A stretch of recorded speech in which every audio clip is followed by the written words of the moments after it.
Serviks atau kanker mulut rahim Iya. itu nomor 2 rankingnya sesudah breast cancer. Indonesia itu penyumbang cukup tinggi untuk kanker serviks. Makanya Anda harus hati-hati perempuan-perempuan ya. Apakah seks bebas itu menjadi pemicu salah satu Nah, itu. banyaknya kayak ini cervical cancer? Artinya bukan kita memperbolehkan seks bebas, tapi yang seks aman gitu ya. Kalau seks hamil tergantung pintit tuan nanti. Aduh, nah apa itu sih pintit wanita yang ibu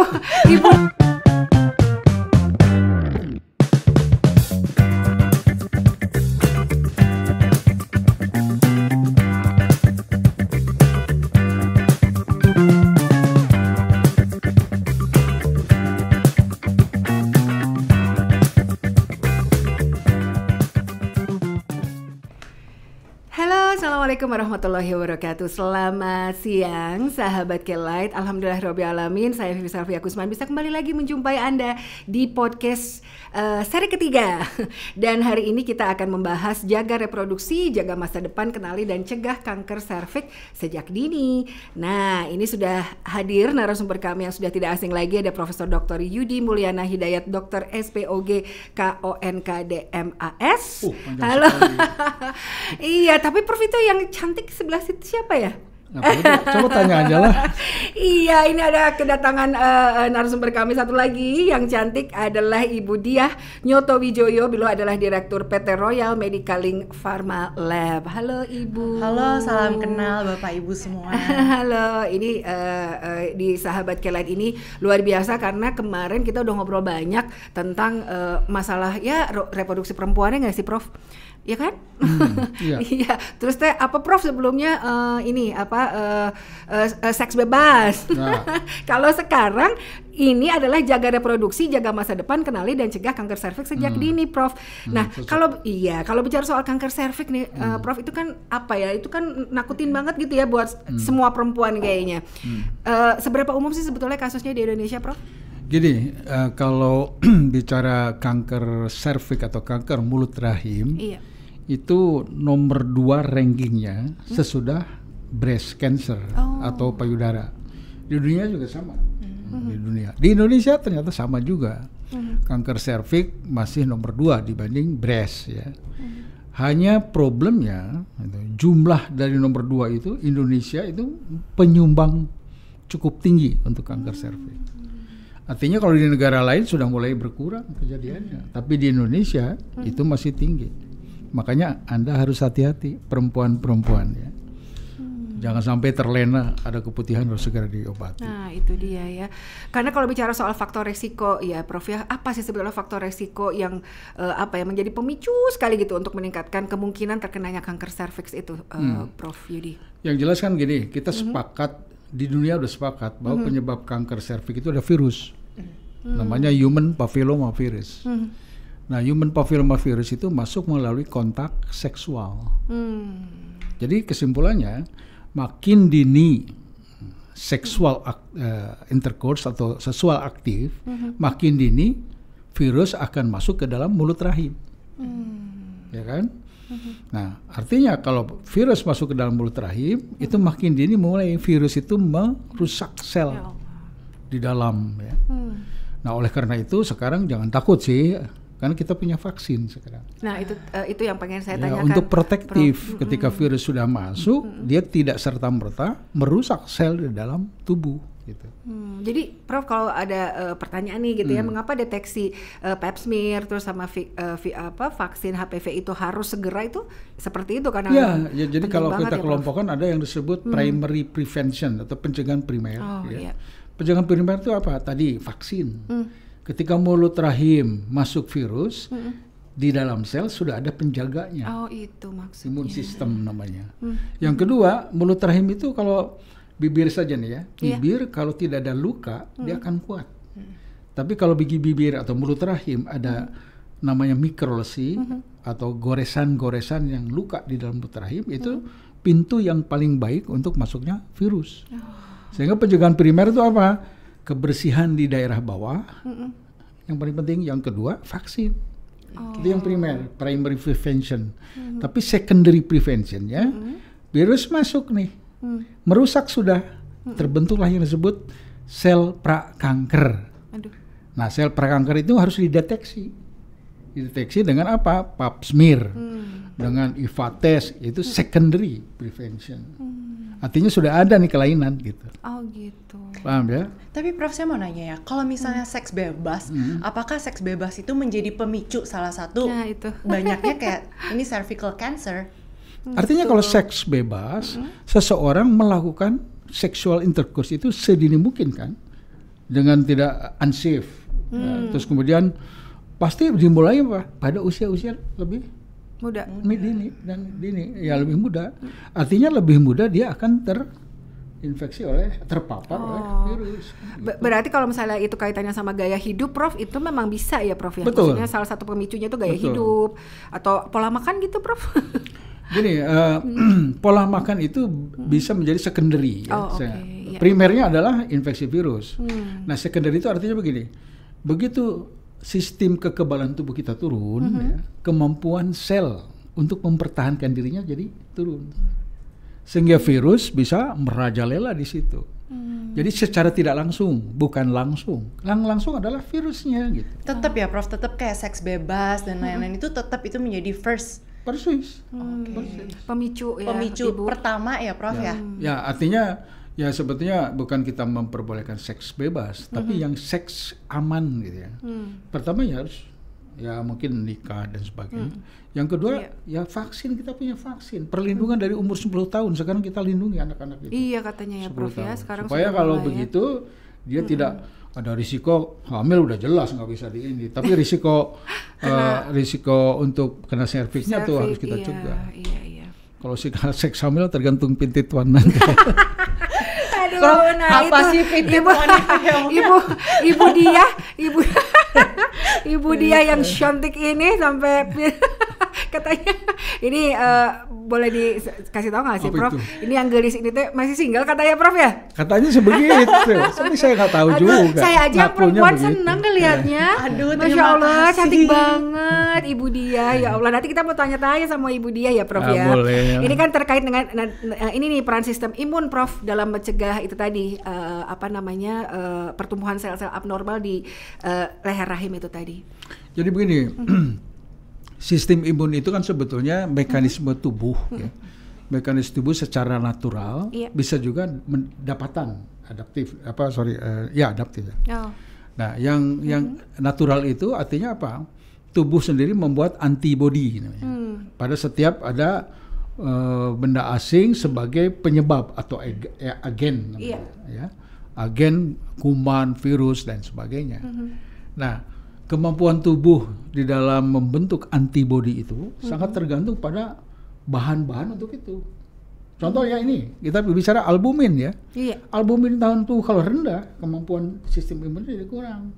Oh, berarti sangat dibutuhkan ya, Prof? Artinya masih relevan kalau kita makanya sekarang makan berapa protein dari hewani, termasuk ikan-ikanan segala macam kan. Iya, karena nah ini sahabat Kelight, kali ini kita memang bersama dengan Vipalbumin ya, suplemen kesehatan dari PT Royal yang punya Nugelis ini yang membantu mempercepat pemulihan ya, Dok ya.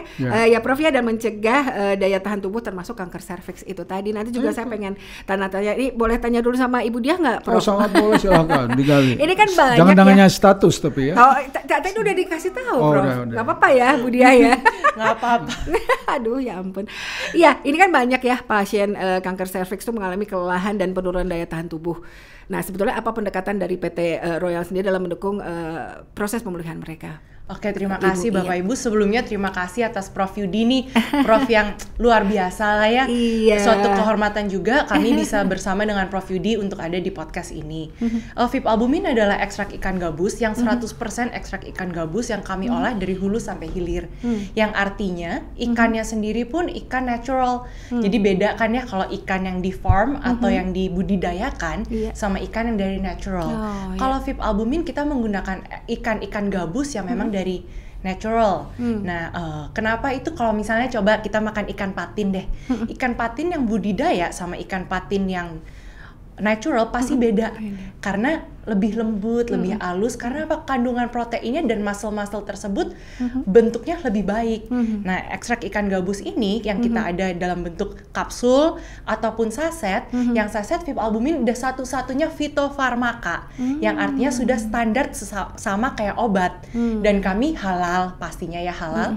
Halal, bangga buatan Indonesia, BBI juga, dan sudah ada BPOM certified.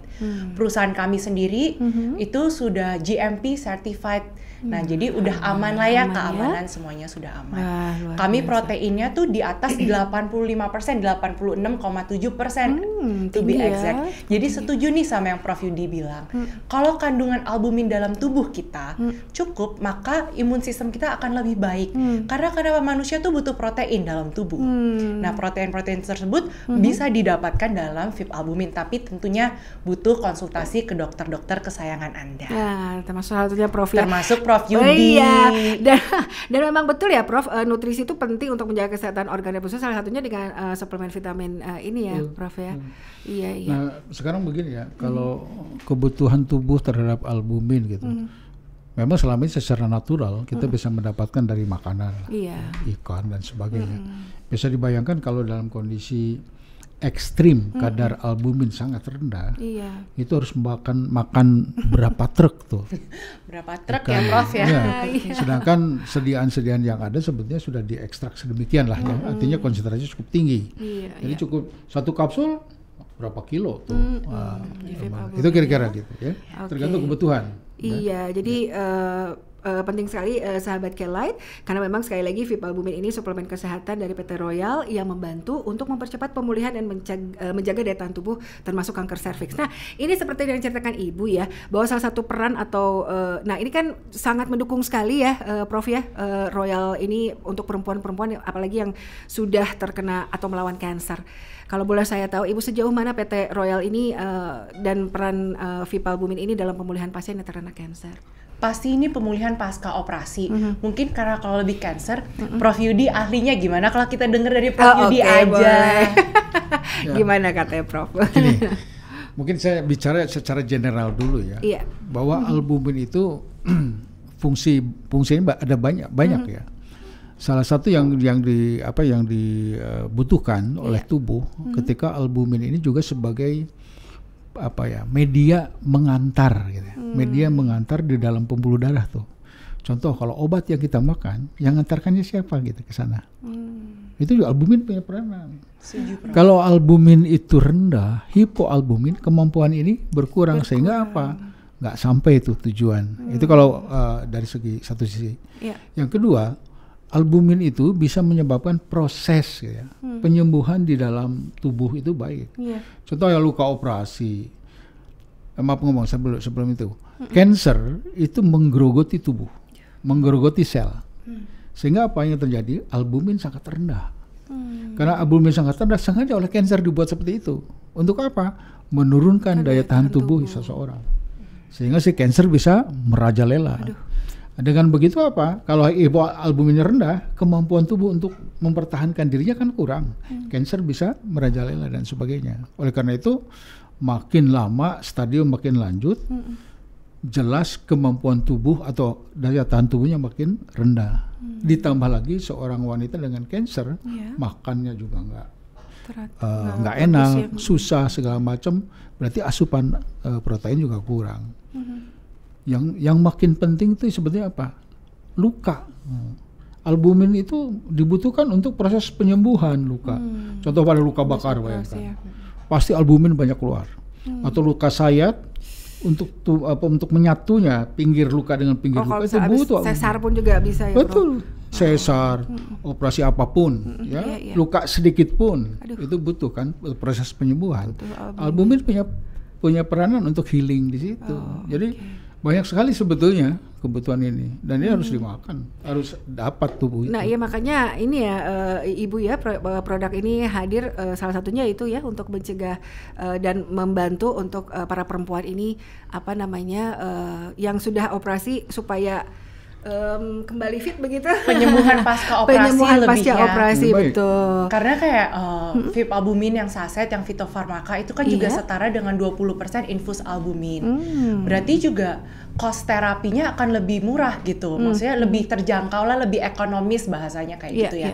Lebih ekonomis dan mungkin kalau pasien-pasien bisa konsultasi sama dokter tentunya ya. Karena kan ini juga lebih baik ya Prof ya untuk mendapatkan takaran atau dosis yang dibutuhkan.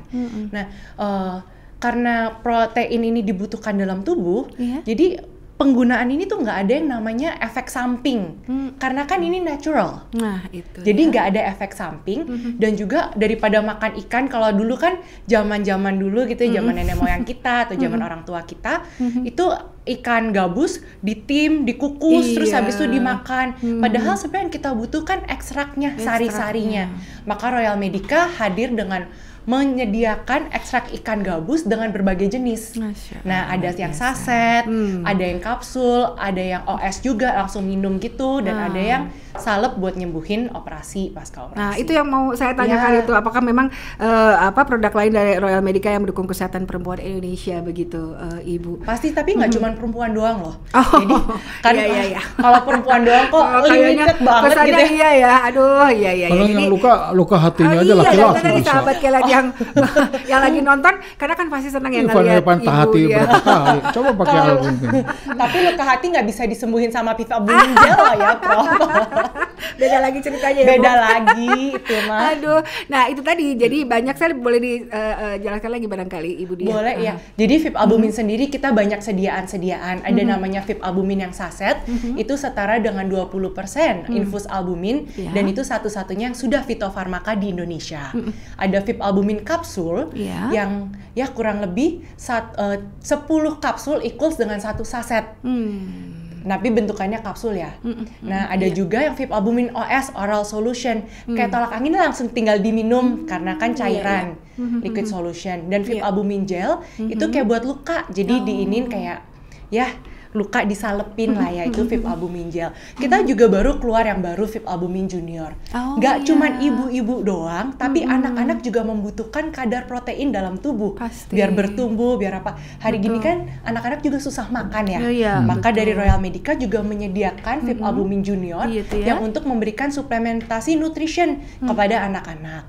Banyaklah kegunaan protein dalam tubuh, tapi di sini kita memfasilitasi untuk percepatan mendapatkan nutrisi dalam tubuh. Kalau ada pertanyaan nih, kok baunya ikan banget ya? Pasti kan ada pertanyaan-pertanyaan yang seperti itu. Orang kita asli ikan, nggak ditambahin apa-apa. Kalau nggak bau ikan, ya bukan ikan. Gitu. Justru harus dipertanyakan ya. Maka harus dipertanyakan. Dan kita juga teruji gitu. Iya. Pasti. Nah, mungkin sedikit tambah aja. Mungkin saya kasih contoh saja ya. Beberapa kondisi di mana kekurangan albumin. Nah, itu gimana? Kayak gini, pada orang tua dan pada anak-anak. Contoh pada anak-anak saja. Banyak anak-anak di Indonesia kekurangan protein kan. Punya ayam bukan disembelih, dimakan, dijual. Punya ikan di kolam itu dijual, tapi dimakan tidak. Sehingga kondisi ini yang menyebabkan apa? Kekurangan albumin. Persis kita lihat, ada seorang anak yang kelaparan, ya kan? Atau makan kurang, kwashiorkor namanya. Nah kemudian perutnya gede. Itu kenapa? Cairan penuh menumpuk di dalam perutnya. Karena apa? Karena kekurangan protein di dalam pembuluh darahnya. Jadi cairan keluar tuh. Sehingga orang jadi buncit dan sebagainya. Padahal bukan karena banyak lemak. Persis. Nah, terus pada penyakit kanker indung telur, ovarium, itu kan sering buncit. Pernah saya ceritakan ya. Iya. Gubernur Kalimantan Tengah waktu itu Pak Sugianto visitasi ke di daerah Kalimantan Tengah, menemukan ibu-ibu di atas 50 tahun, 55 tahun, 60 tahun kok pada hamil. Bingung kan? 40 tahun aja belum hamil, 55 kok hamil gitu. Iya. Ternyata diselidik bukan hamil ya, ada kanker ovarium. Ya ampun. Perutnya besar, namanya asites membuncit gitu. Kenapa terjadi pembuncitan? Karena kekurangan albumin atau kekurangan protein sehingga cairannya keluar. Hal seperti itu di Indonesia banyak. Makanya sekarang kalau kita makan ikan, berapa kilogram, berapa truk ikan harus kita makan supaya albumin terjaga dengan baik. Nah ini sudah ada inovasi dengan sediaan seperti ini. Ini salah satu contoh gitu. Betul. Terus lagi kalau makan ikan, komplikasinya kan baik kalau makan ikan. Cucuknya besar. Tulang bisa masuk sini kan. Coba bayangkan satu truk dimakan, tulangnya pasti banyak. Kalau ini nggak ada tulangnya langsung dimakan. Luar biasa. Iya, itu tadi juga makasih loh Prof. Tapi nah ini ya Bu ya, kembali ke Bu Diah nih. Kalau dari pengalaman pengguna seperti apa sih tanggapan mereka, testimoninya gitu ya terhadap dukungan nutrisi yang rutin? Apakah memang membantu mood, kemudian juga meningkatkan energi seperti itu, gimana tuh Bu Diah? Sebelumnya aku revisi dulu ya, Prof. Aku bukan 40 tapi itu 38. Masih ada 2 tahun ke depan, Prof. Aduh, ditambah-tambahin. Saya kan ngomong 2 tahun yang akan datang.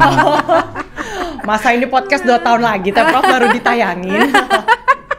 Aduh, Ibu. Habisnya Prof bilang aku 40.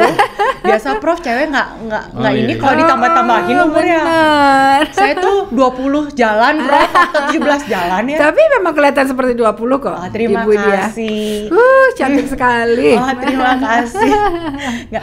Kita produk-produk kita semua sudah ada penelitian. Dan kita penelitian nggak cuma di 1 atau 2 hospital aja ya, cuman di banyak universitas pendidikan. Especially Universitas Padjadjaran Bandung. Betul. Nah, di Universitas Padjadjaran Bandung pun PT Royal Medica sudah bekerja sama dari tahun 2000 berapa ya Prof ya? Udah lama banget. Udah dari lama banget gitu. Dan itu kenapa kita mau based on research? Karena emang perusahaan PT Royal Medica Link sendiri mengeluarkan produk-produk yang emang based on research. Dan VIP albumin sendiri tuh sudah ada 27 penelitian and more coming gitu. Ongoing. Nggak cuma ini doang, tapi banyak penelitian-penelitian yang lain. Ya nanti kita akan melakukan banyak penelitian kaheksia ataupun yang lain dengan Prof Yudi juga buat ini cervical cancers ataupun ovarium. Tapi tadi mungkin pertanyaan saya buat Prof Yudi ya, izin. Prof, yang membedakan ya ovarium cancer and cervical cancer tuh apa kecuali satu indung telur, satu mulut rahim, leher rahim gitu. Sebenarnya apa sih Prof? Dan sebagai wanita nih di yang umur 38 ya Prof, bukan 40. Sebenarnya prevention yang seperti apa sih yang harus saya lakukan? Oke, HPV vaksin sudah. Ini sudah. Seks bebas juga enggak gitu. Enggak tuh Prof. Enggak loh Prof, inget ya. Sebenarnya gaya hidup seperti apa sih Prof? Apakah dari makanan atau dari apa gitu? Iya tuh Prof. Ini pertanyaan mewakili semua perempuan Indonesia nih Ibu Diah. Sulit gampang saya jawab ini para pemerhati semua. Pertama memang wanita ini serba sulit ya. Kalau anak banyak, kemungkinan kanker serviks menyerang. Gitu. Banyak itu berapa sih Prof? Ya, lebih dari berapa Prof? Zaman dulu yang disebut anak banyak itu grande multipara itu di atas 5. Tapi sekarang mungkin 3 ke atas juga sudah dianggap ini ya. Artinya makin sering melahirkan, tadi kan mulut rahim itu sering robek. Melahirkan ke bawah saling robek, artinya ada mikrolesi di situ. Ada mikrolesi itu luka-luka kecil. Luka-luka kecil menyebabkan itu pintu masuknya dari virus. Dari maaf dok, Prof, luka-luka kecil di vaginanya di gitu. Mulut rahim. Di mulut rahim. Oke. Kalau gitu sesar aja dong Prof. Nah itu saya baru mau ngomong. Berarti kalau yang sesar Prof itu relatif, kalau misalnya perempuan yang melahirkan sesar Prof, maaf. Jadi relatif lebih aman gitu Prof. Pertanyaan kita. Tidak menjamin itu. Walaupun di sesar, apakah yakin mulut rahim tidak ada luka? Misalkan keputihan karena infeksi mikroorganisme bikin luka tuh.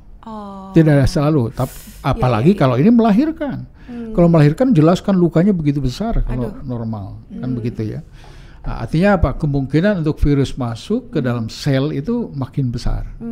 Sedangkan sexual intercourse atau hubungan suami istri itu tidak bisa ditolak kan. Kapanpun Anda mau, suami Anda mau, pintit jadi mau itu langsung terjadi kan gitu. Sedangkan virus tidak bisa ditolak masuk. Prof, apalagi kalau misalnya dalam Islam gitu Prof. Kan ibadah katanya Prof. Jadi nggak boleh ditolak gitu. Nggak bisa ditolak, dosa nanti nolak gitu. Loh kok tidak dosa? Maksud sebagai istri. Jangan. Kalau sebagai istri ya Prof ya. Itu kalau mulut rahim kan. Iya. Kanker serviks pada anak banyak. Pada ovarium wanita yang tidak menikah. Nah, itu expose terjadi ovulasi, itu makin sering. Kan tidak pernah berhenti terus dia. Tiap bulan kan ovulasi. Iya. Gitu.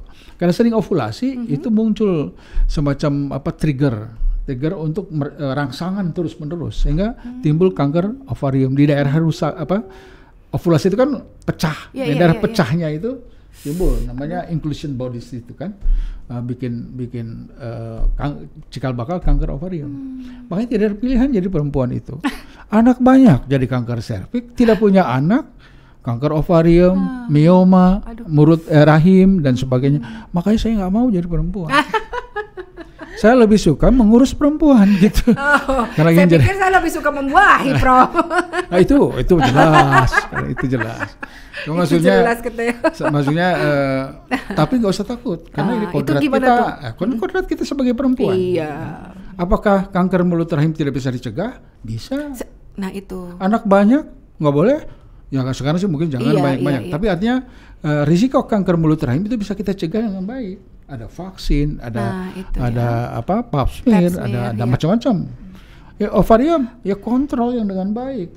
Kalau beli lipstik sebulan 2 kali, masa USG nggak mau 6 bulan sekali atau setahun sekali untuk screening? Nah, terkait dengan ini ya, Prof, kalau ini nih VIP albumin ini juga bisa untuk suplemen itu kan maksudnya untuk menjaga gitu bisa, ya, memaintain itu kan. Jadi kita justru sekarang produk-produk yang sifatnya tidak untuk kuratif terapi gitu, bisa untuk preventif, untuk mencegah. Ya tadi daya tahan tubuh, apakah selalu dalam kondisi prima kita? Nah belum itu tentu. Makanya, betul. Kalau ya ekstrimnya bisa aja kita periksa kadar albumin kita berapa gitu kan. Tapi terlalu ribet lah, udahlah. Yang jelas mengkonsumsi itu walaupun tidak sehari sekali berapapun kita harus. Nah itu sehari sekali tuh satu. Balik lagi ke dosis, tolong konsultasi dengan dokter masing-masing. Oh oke. Mungkin tapi saya ada pertanyaan nih Prof ya. Kan hari gini zaman sekarang ini banyak banget dengan child free. Apakah dengan child free itu ningkatin namanya ovarium cancer? Jadi nggak mau punya anak dong, banyak yang nggak mau menikah, tapi child free gitu. Gini, jelas itu ada faktor risiko, makanya selalu di dalam kejadian kanker ovarium namanya kanker ovarium kita selalu tanya, ibu punya anak berapa, ibu nikah tidak, contoh lah nikah tapi tidak punya anak, tetap risikonya sama itu. Nikah tidak punya anak sama tidak menikah. Nah, kan gitu. Karena apa yang jadi problem adalah expose. Kalau kanker ovarium tadi begini, ini ovarium. Setiap bulan dalam siklusnya ovarium itu menghasilkan sel telur yang siap dibuahi namanya ovulasi.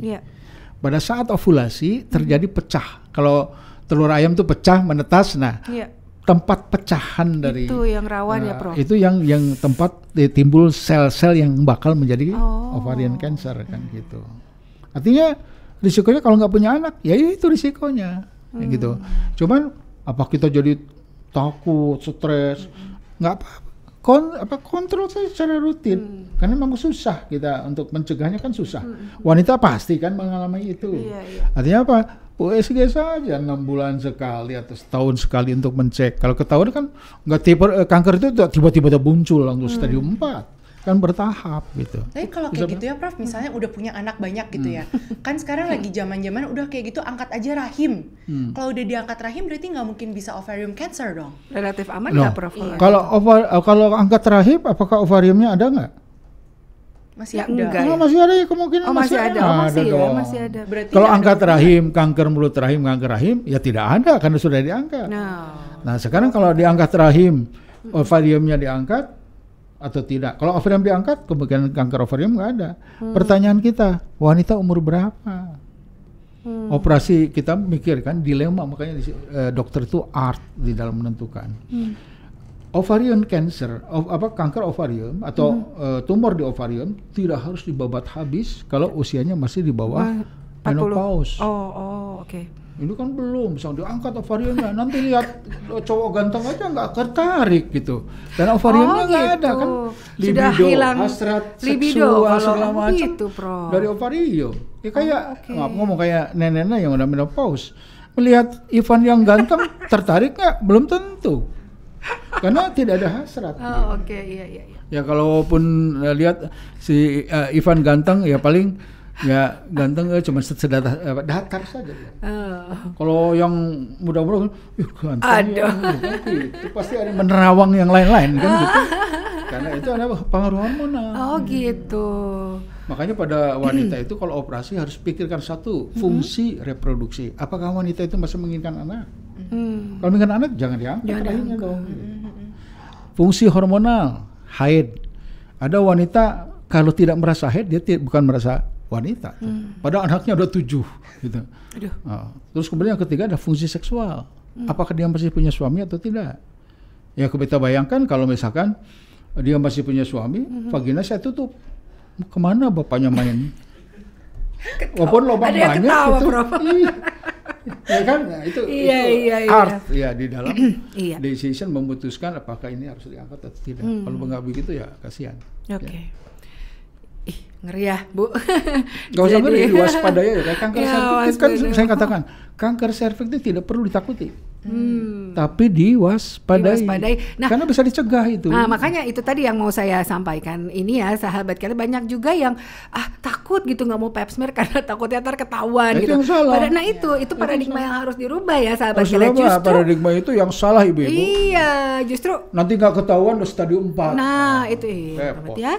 Iya, justru dengan apa Prof lebih stadiumnya lebih rendah. Lebih awal, lebih gampang diobati. Ekstrim gini. Kalau ketemu dalam stadium yang masih prakanker, saya cowel saja, saya bakar saja, beres. Tapi kalau kanker stadium 4, sehebat apapun Profesor Yudi nggak bisa berbuat banyak. Itu makanya. Sudah misalkan nembus ke anus, sehingga beraknya bisa keluar ke vagina. Saya nggak mau berdekatan begini, bau pasti. Fesesnya keluar. Serem banget, Prof. Iya banget. Kemudian kalau nembus ke kandung kencing, apa yang terjadi? Ngompol terus, pesing dong. Baru habis makan jengkol, bau sekali kan begitu. Nah itu udah susah, nggak bisa diapa-apain. Tapi kalau stadium awal, kita akan mudah sekali menyembuhkan dan ibu bisa sembuh dengan baik. Makanya segera. Mungkin banyak yang gini, Prof, banyak yang takut ibu sakit nggak, Prof gitu. Tapi sebelum itu simptom-simptomnya gitu. Ada gejalanya nggak? Kalau kita berbicara cancer ya, yang namanya pada stadium awal itu tidak ada simptom. Nah, itu katanya ya. Tidak bergejala. Makanya sering kita dengarkan ladies silent killer. Betul. Diam-diam dia membunuh, tahu-tahu sudah stadium 4. Maka yang paling baik adalah preventif dengan screening. Screening berapa kali setahun, Prof? Kalau serviks contoh lah, kalau kita sudah pap smear atau sitologi atau pakai DNA, sekarang negatif, paling sering nanti 1 tahun sekali. Kan nggak harus tiap bulan. Jadi kecuali kalau Bu Nyoto, Bu Dia ini pengen ketemu dokternya, mungkin seminggu sekali dia. Oke, jadi sahabat kilat itu harus ya dirutinkan begitu untuk screening rutin ya, Prof ya, 1 tahun sekali minimal ya, Prof. Dan murah kok. Nah itu saya baru mau sampaikan kan, mohon maaf, itu di cover BPJS nggak sih, Prof? Sebetulnya BPJS mengcover untuk pap smear, nanti lah kita sedang ini. Jadi sekarang kita gojlok ya. Harusnya di puskesmas di layanan primer itu bisa dilakukan oleh perawat untuk mengambil spesimen untuk kemudian dikirim. Teman jadi problem memang sekarang patologinya nggak ada gitu, atau namanya sitolog lah di situ. Tapi sedang kita perjuangkan. Tapi untuk preventif BPJS belum mengarah ke sana gitu. Jadi mudah-mudahan ya, Prof. Mudah-mudahan nanti waktu bisa di cover, Prof. Tapi kan murah sebetulnya. Nah itu relatif ini ya. Terjangkau lah. Terjangkau, iya. Harga bakso lebih mahal. Lipstick ya tuh. Lipstick gitu. Tapi mungkin itu sangat dibutuhkan ya, Prof. Karena nggak cuma short term doang, tapi kita harus pikirin jangka panjang dan bukan buat diri sendiri, tapi buat keluarga masing-masing juga. Betul. Karena ya itu tadi ya katanya tanya Prof ya, Ibu, kalau dalam keluarga tuh yang paling intinya bukan berarti bapaknya nggak sakit nggak apa-apa, tapi yang harus betul-betul sehat emang ibu katanya. Karena ibu tuh betul-betul yang ya jadi dia apa ya, maksudnya multi. Saya mungkin 90% setuju sih. Karena bapak-bapak kayak Ivan ini nggak pernah ngurusin. Ya kan jarang, pulang kerja gitu Prof, pulang itu kan harus, perempuan mah bisa Prof, sambil ngurus anak sambil ini, jadi aduh itu emang karena harus sehat pekerjaan ibu tuh. Ibu ini ibu rumah tangga itu suatu pekerjaan yang berat sebetulnya. Betul. Ya. Ada beberapa wanita yang tidak ingin jadi ibu rumah tangga, contohnya. Belum Prof. Kita tunggu timing yang tepat ya Prof. Jadi iya, makanya artinya ibu rumah tangga ini banyak sekali. Perempuan itu bisa jadi guru, betul, bisa jadi pembantu rumah tangga, akuntan, bisa juga jadi akuntan, bisa jadi macam-macam. Iya, di rumah itu ya, berbagai profesi yang dia lakukan sendiri. Bisa jadi hooker juga Prof. Itu. Artinya kadang-kala yang begini juga lupa untuk menjaga diri, kesehatan. Nah itu dia. Contoh misalkan ya tadi kayak pap smear. Di sisi lain kesetaraan gender kita tuh masih kurang. Maksudnya apa tuh Prof? Boleh? Gini misalkan dia punya suami, mau pap smear saja minta persetujuan suami. Kan harusnya tidak. Untuk kesehatan sendiri. Untuk kesehatan sendiri Anda harus datang sendiri. Karena seperti yang Ibu dia kemudian sampaikan, memutuskan punya anak. Saya udah punya anak satu, udah cukup pengen anak satu. Suaminya pengen 2. Apakah bisa Anda menolak itu? Kalau dibalik gimana Prof? Ibunya yang pengen anak 2, bapaknya yang nggak mau? Ya artinya kesetaraan itu harus muncul. Adakah di situ kesetaraan kita masih kurang kan? Artinya pada bapak-bapak nih harus betul-betul mengerti gitu tentang hak dan kewajiban seorang wanita itu. Iya, apalagi tadi disampaikan oleh Bu Diah juga bahwa ya kalau ibunya sehat itu berpengaruh sekali pada keluarga ya Prof. Betul. Ya? Betul. Bener nggak sih Prof katanya kesuksesan seorang suami tergantung istri. Sangat setuju. Makanya Pak Ivan ketawa kan? Artinya kalau satu yang mendoakan, kalau 2 yang mendoakan akan lebih baik. Itu pertanyaannya ke sana kan? Enggak, Prof. Aku jawab. Enggak gitu juga ya, itu bukan pertanyaan ya, saya ya, Prof ya. Enggak gitu juga maksudnya Bu Diah, Prof. Bukan kata Bu Diah. Itu dibalik sukses seorang laki-laki ada istri yang mendukung kan? Ya baru istri 1 mendukung sudah sukses. Apalagi kalau 2, 3, 4 yang mendukung makin sukses dia. Kayaknya saya pertanyaannya salah. Salah. Makanya jangan salah. Maaf Bu, saya bukan begitu, itu bercanda. Ini karena didorong oleh Bu Diah. Saya ini orangnya baik-baik. 1 aja cukup sementara ini. Di belakangnya lagi ada sementara ini, ampun. Habis keberanian nggak ada. Kemampuan sih banyak. Kemampuan banyak, keberanian nggak ada katanya. Ya Allah. Tolonglah bikin berani saya. Aduh, ampun deh. Prof, ada yang ingin disampaikan sebelum kita nggak kerasa nih waktunya sudah mau. Ya intinya begini, kembali lagi pada upaya pencegahan itu jauh lebih baik daripada harus mengobati kan begitu. Itu moto yang sangat harus kita pegang. Jadi kalau sekarang berpikir apa sehat. Jangan berpikir sakit. Malah kata rumah sakit itu harus diganti, rumah sehat harusnya. Kenapa? Kalau ngobati itu B-nya jauh lebih banyak dibanding kita mengupayakan diri untuk preventif ya sehat. Gitu kan? Iya. Jadi artinya begini, dihubungkan dengan protein, albumin, itu sebetulnya upaya preventif untuk mencegah penyakit-penyakit yang lebih lanjut. Contoh untuk imun sistem atau sistem kekebalan tubuh. Terus kalau punya operasi segala macam, daripada kita maaf ngomong, kalau luka operasi harus seminggu dia sembuh sebetulnya karena kekurangan albumin bisa panjang. Namanya kronik. Kalau sudah kronik panjang, apa yang terjadi? Scar. Keloid. Itu karena apa? Kekurangan albumin. Bisa keloid itu karena memanjang dia proses penyembuhannya, healing prosesnya namanya. Kan? Jadi artinya banyak bisa kita cegah dengan hidup yang baik. Kalau memang nggak mampu makan ikan setruk ya udah pasti VIP album yang sudah diekstrak yang sudah diekstrak dengan baik. Betul. Katanya satu-satunya di Indonesia Fitofarmaka katanya saya juga iya silakan. Sudah pastinya dong Prof, bukan katanya. Proses kita sekali lagi sudah GMP certified dan kita udah CPOTB. Yang pastinya juga Bapak Ibu nggak usah takut, ini sudah halal. 100% bangga buatan Indonesia. Karena perusahaan kami mempunyai visi dan misi dari Indonesia untuk Indonesia dan untuk masyarakat Indonesia. Jadi ini semua dibikin memang untuk membantu mempersehatkan masyarakat Indonesia dengan teknologi, inovasi dan penelitian-penelitian yang pastinya nggak kalah canggih dengan luar negeri dan didukung oleh banyak universitas di seluruh Indonesia. Oke, wah luar biasa. Terima kasih loh Ibu Dia, Prof. Nanti kita ngobrol lagi ya dengan perbincangan yang selanjutnya ya. Jadi jangan kemana-mana. Untuk Anda sahabat Kelight, terima kasih banyak. Ketemu lagi. Assalamualaikum warahmatullahi wabarakatuh. Waalaikumsalam warahmatullahi wabarakatuh.